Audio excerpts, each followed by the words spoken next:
in, of course, when we do this, but the oil pressure gauge has just now started to move.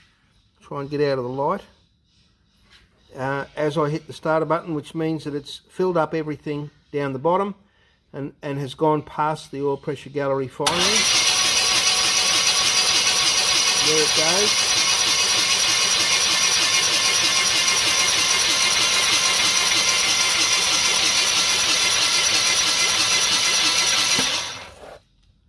So it was sitting up somewhere above 80 psi towards 90.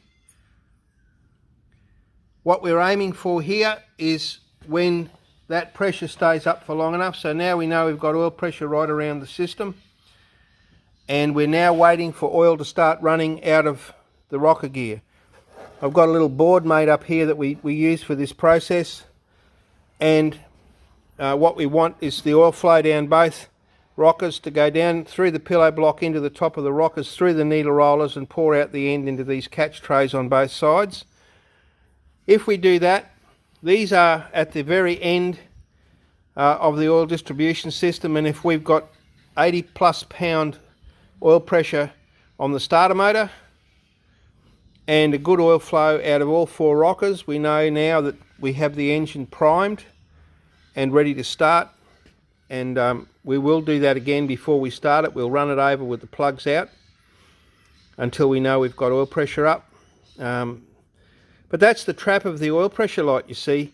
It goes out at about 7 psi and it comes on when it drops under 7 psi.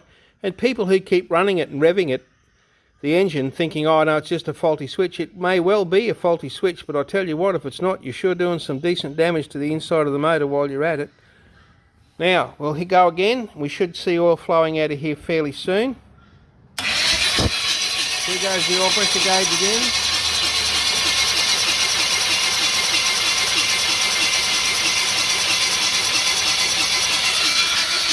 Oil flow out of the inlet. Oil flow out of the exhaust. There you go.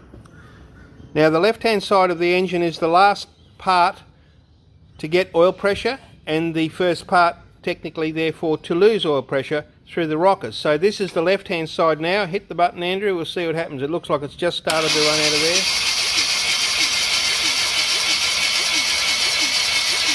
There we go. Two good, keep it going.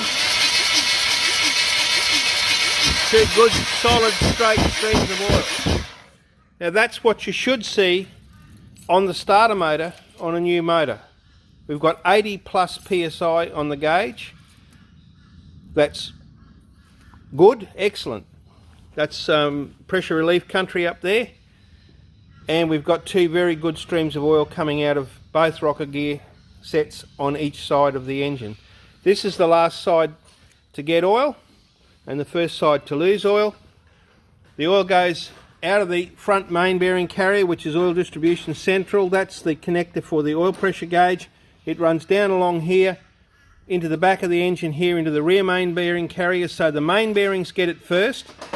The main bearings directly feed the conrod bearings, one from each end. So once the oil goes down there and into the rear main, the rear main, the crank is floating in there.